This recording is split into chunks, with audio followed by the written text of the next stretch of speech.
اردو زبان و ادب کی تدریس کے ماحول میں ایک غلط فہمی جو بہت ہی عام ہے کہ غزل کا لفظ غزال سے نکلا ہے اور غزل کا معنی ہرن کی چیخ ہے۔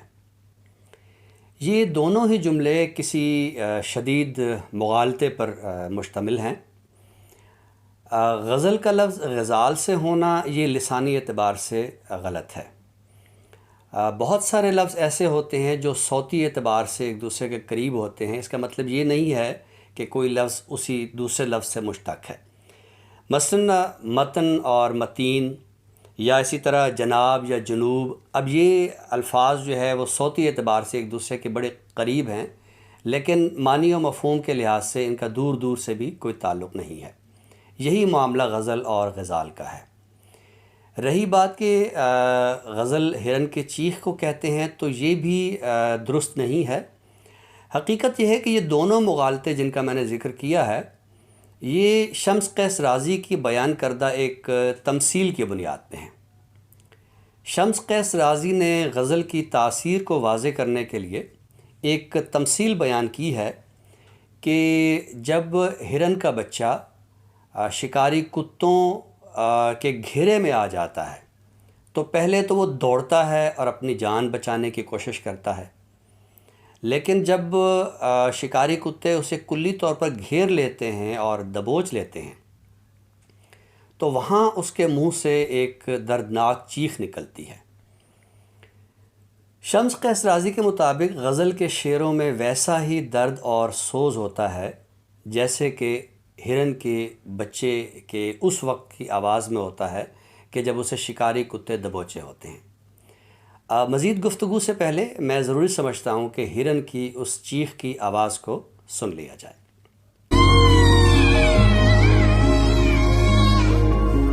جی، تو آپ نے یہ آواز سنی اور ملاحظہ کیا کہ اس میں کتنا درد تھا اور کتنا سوز تھا۔ تو شمس قیس رازی نے یہ کہا ہے کہ غزل جو ہے ہرن کے بچے کے دم مرگ جو ایک چیخ ہوتی ہے، اس میں جو درد ہوتا ہے، غزل کے شعر میں اتنا ہی درد ہوتا ہے۔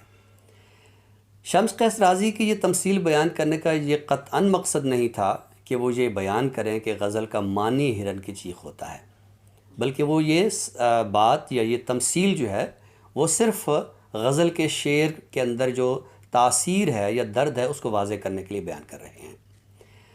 اب چونکہ شمس قیس رازی نے اس تمثیل میں دو کردار بنائے ہیں، ایک شکاری کتوں کا ہے اور ایک ہرن کے بچے کا ہے۔ اب ہرن کے لیے جو ایک فارسی میں الفاظ ہیں، ان میں ایک لفظ جو ہے وہ غزال بھی ہے، تو یہ ایک ہمارے ہاں غلط فہمی چل پڑی کہ غزل کا لفظ غزال سے ہے۔ تو پہلی بات تو یہ ہے کہ شمس قیس رازی نے غزال کا لفظ استعمال نہیں کیا، انہوں نے آہو کا لفظ استعمال کیا ہے۔ یہ غزال کا لفظ جو ہے بعد میں جن لوگوں نے اس تمثیل کو اردو میں دہرایا تو انہوں نے قیاساً یہ بات کہہ دی کہ شمس قیس رازی نے کوئی غزال کا لفظ استعمال کیا ہے۔ تو اب سوچنا یہ ہے کہ شمس قیس رازی نے یہ تمثیل کیوں بیان کی ہے اور اس تمثیل میں شمس قیس رازی کیا کہنا چاہ رہے ہیں۔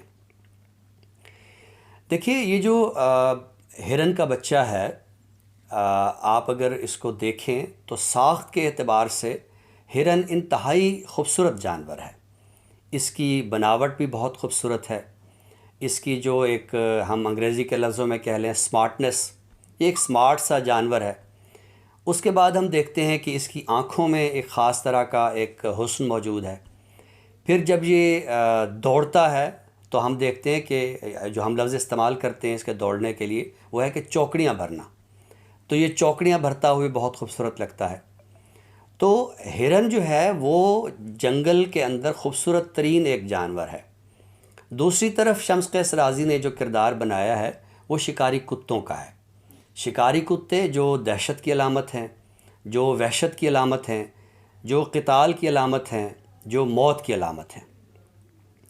تو شمس قیس رازی کے بیان کردہ تمثیل سے یہ ایک مفہوم نکلتا ہے کہ جب جنگل کا حسین ترین جانور وہ وحشت اور بربریت کے اندر یوں سمجھے کہ پھنس جاتا ہے اور اس کی زندگی کو خطرہ ہوتا ہے، تو اس وقت جو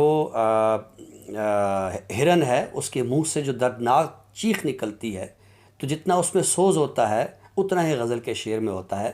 تو شمس قیس رازی کہنا یہ چاہتے ہیں کہ جب زندگی کے حسن پر دہشت گرد قوتیں یا وحشت ناک قوتیں یا موت کو دعوت دینے والی جو قوتیں ہیں وہ جب غالب آتی ہیں، تو اس وقت جو ایک احتجاج کی آواز ہوتی ہے، جو ایک مدد کی یا پکار اس وقت ایک دردناک سی ہوتی ہے، تو اس کو آپ کہہ سکتے ہیں کہ یہ غزل کے شعر کی طرح ہوتی ہے۔